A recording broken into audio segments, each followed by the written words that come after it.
Bienvenidos a esta charla. Están con nosotros los psicólogos José Delgado, Juliana Bernardo y Elvis Orellana.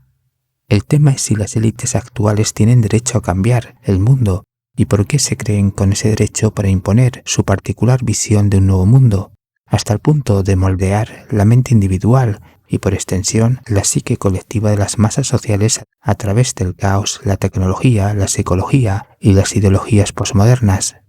Sin duda, las élites globalistas son muy diferentes a las élites tradicionales, conservadoras y paternalistas que intentaban mantener el orden social y religioso de otras épocas. Entonces, José, ¿las élites actuales tienen derecho o están legitimadas para cambiar el mundo? Pues esto me lleva a tener que hacer una pequeña introducción a un experimento sociológico muy interesante que se hizo, creo recordar que en 1967 o por ahí, y fue realizado por Ron Jones, conocido en realidad como la tercera ola, este experimento. Y el propósito era demostrar cómo las ideas totalitarias pueden surgir incluso en sociedades prósperas y democráticas. A lo largo de una semana, Jones manipuló a sus estudiantes mediante técnicas de disciplina, comunidad, acción, orgullo y conocimiento, creando un ambiente de fuerte cohesión grupal y una cierta obediencia ciega a la autoridad, lo que derivó finalmente en una especie de movimiento totalitario dentro de la clase. El experimento mostró cómo el poder psicológico de la comunidad puede superar el sentido común individual, llevando a los estudiantes a participar activamente en un sistema jerárquico y totalitario sin siquiera cuestionarlo. Al final, Jones reveló que no había un líder ni un movimiento real, sino que los estudiantes habían sido manipulados para demostrar cómo podían ser arrastrados por sus propios deseos y por la presión grupal. Como conclusión, este experimento nos sugiere que, aunque las sociedades modernas se ven a sí mismas como avanzadas y democráticas, siguen siendo vulnerables a las mismas fuerzas que han permitido a las élites manejar el mundo a lo largo de la historia. Estas fuerzas, enraizadas en la psicología humana, que nosotros denominamos en realidad arquetipos, aseguran que el poder de las élites perdure mientras las masas sigan siendo susceptibles a la manipulación y a la presión social. Ahora bien, desde la psicología junguiana, que existe un inconsciente colectivo y este inconsciente colectivo, es decir, esta psique autónoma, puede entenderse como una psique transpersonal, transindividual e incluso una psique transpsíquica, que pertenece a todos y a nadie en particular, que es capaz de ordenar no solo ese mundo que reconocemos inmediatamente como subjetivo e interior, lo que nos ocurre a nosotros interiormente, sino también de conectar unas almas con otras y hasta en íntima relación con los procesos internos, de convocar decisivos sucesos objetivos ahí en lo exterior, en la realidad material, lo cual reconocemos inmediatamente como la fuerza del destino, a lo que Jung de hecho conoció como sincronicidad, ¿no? Este orden en los acontecimientos, que es convocado desde los arquetipos o del mundo arquetípico, es a menudo confundido por los conspiranoicos o por las ideas conspiranoides como eventos provocados desde ominosas élites en la sombra. No dudo de que existan efectivamente ciertos hombres pues muy poderosos, ¿no? Jugando a veces en secreto a ser dioses con el destino del resto. Efectivamente, esto está ocurriendo y vamos viendo cómo la agenda globalista se va avanzando en ese sentido. Ahora bien, si hay élites detrás y por encima de las élites de poder, ese es el reino arquetípico, el verdadero Olimpo, el lugar donde moran los auténticos reyes del mundo, algo que desde un punto de vista mítico pues se narra a través de leyendas de corte olímpico, como por ejemplo la de Agartha, Shambhala, la del Monte Meru, la de Avalón o la de la Tierra Media, por ejemplo, el Señor de los Anillos. En definitiva, que el totalitarismo, al ser expresión de un instinto básico, de un arquetipo, solo puede ser afrontado a través de una apuesta por una canalización más oportuna de la energía psíquica, pero nunca puede ser amputado en realidad, ni reprimido, ni obviado, sin que la psique, tanto individual como grupal, entre en un grave conflicto, lo que se traduce al final en un desencanto, en enfermedad y en guerra. Dichas oportunas canalizaciones, Alex, han sido desde tiempos remotos las tradiciones espirituales, esto es, las diferentes religiones del mundo que conducen al hombre hacia la interioridad, expresando simbólicamente esa realidad que trasciende el mundo material. Dada la decadencia de las religiones oficiales, como ya sabemos, Jung apostó por la individuación, lo que supone una renovada relación de la consciencia con la profundidad de la psique. De alguna manera, con estas reflexiones que hago, Alex, lo que vengo a decirte respecto a esto de si las élites tienen derecho o no a cambiar el mundo, es que las auténticas élites no son aquellas visibles, no son las personas concretas que están, tratando de introducir una serie de ideologías de carácter totalitario, sino efectivamente un arquetipo de fondo que es precisamente el arquetipo del sí mismo, si queremos, que es el que está, pujando desde la profundidad de la psique hacia el exterior, y al mismo tiempo podemos ver dentro de ese sí mismo una polaridad de opuestos, como pueden ser los opuestos entre el individualismo y el totalitarismo, entre la importancia del individuo y la importancia del grupo, y que en realidad el grupo no existe sin los individuos, del mismo modo que los individuos no existen sin los grupos. Y esto es algo fundamental. Y esa, paradójica situación es precisamente la que se muestra y se escenifica en el mundo,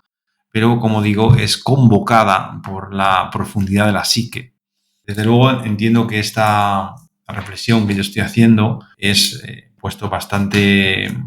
poco popular, ¿no? Precisamente porque de alguna manera estoy utilizando terminología junguiana, estoy sobre todo refiriéndome, a lo más profundo, y eso es algo que está presente, por supuesto, en la obra de Jung, especialmente en el Libro Rojo, que es donde Jung entra en contacto precisamente con esa realidad que es la que mueve los hilos de esta otra, ¿no? Y esa realidad se le presentó a Jung en forma de imágenes, imágenes simbólicas, a través de la imaginación. Entonces es ahí donde se puede realizar, los cambios, si queremos, o la curación, o la canalización adecuada, ¿no? A través de esa relación con esa realidad profunda que se expresa en el mundo a través de estas élites, pero se expresan a través de esto, pero que en el fondo lo que mueve todo es el mundo arquetípico. Juliana, desde una perspectiva psicológica, ¿tienen derecho las élites a cambiar el mundo? Te cuento que desde la perspectiva de la psicología analítica siempre nos vamos a preguntar, ¿qué está sucediendo a nivel individual que se ve reflejado de tal o cual forma a nivel colectivo? Porque la suma de las psiques individuales son la consecuencia de lo que ocurre a nivel colectivo. Entonces, tenemos que pensar que las personas que gobiernan al mundo son representantes de lo que nos gobierna internamente a cada humano en singular y en general. En el caso actual en el que nos estamos viendo dominados por personas carentes de empatía, que están tomadas por la codicia, la lujuria, el poder, y que en muchos casos tienen características psicopáticas y desequilibrios notables,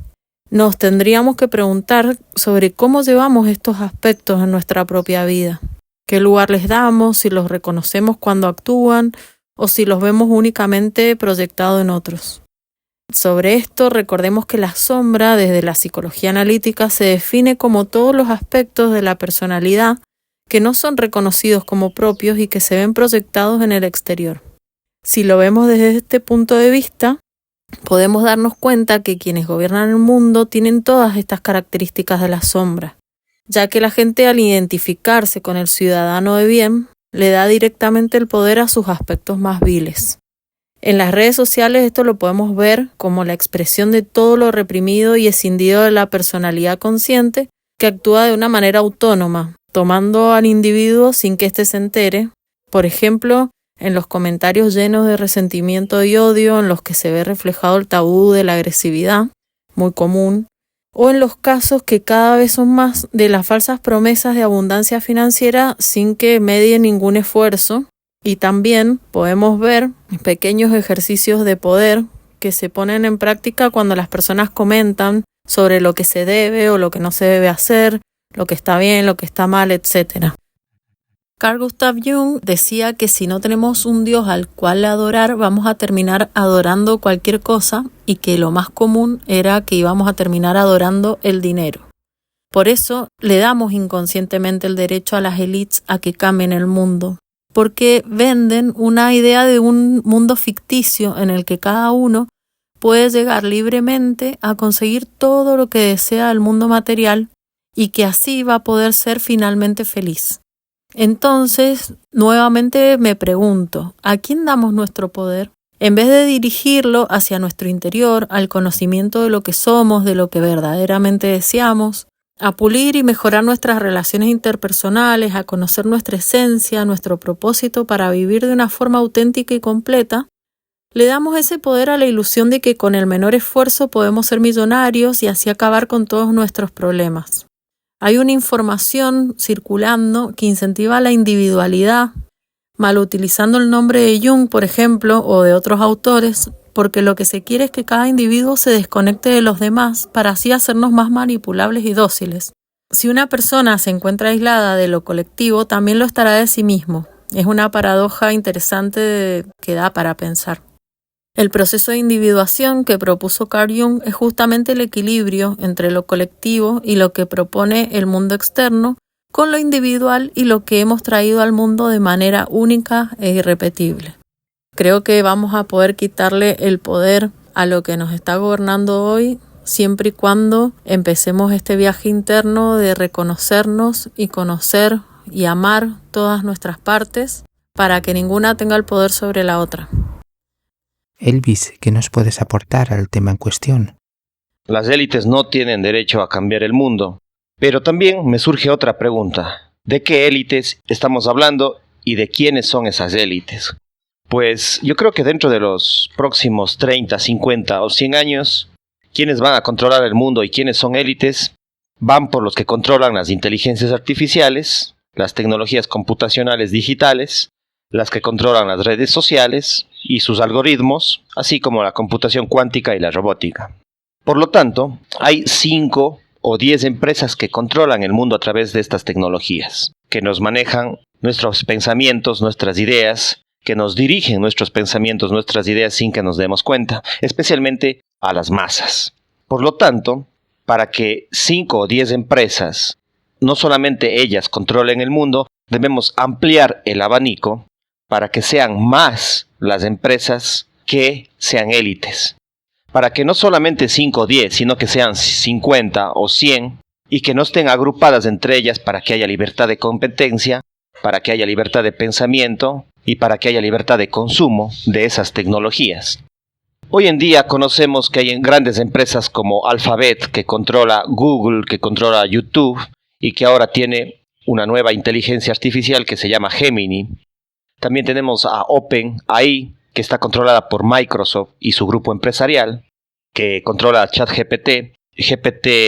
Store, etc. Pero también en el mundo asiático hay quienes controlan TikTok y otras tecnologías digitales que han llegado a Occidente. Por lo tanto, tenemos que diversificar a estas empresas con el libre mercado, apostando por el libre mercado, por la libertad de competencia, por la libertad de pensamiento, por la libertad de opinión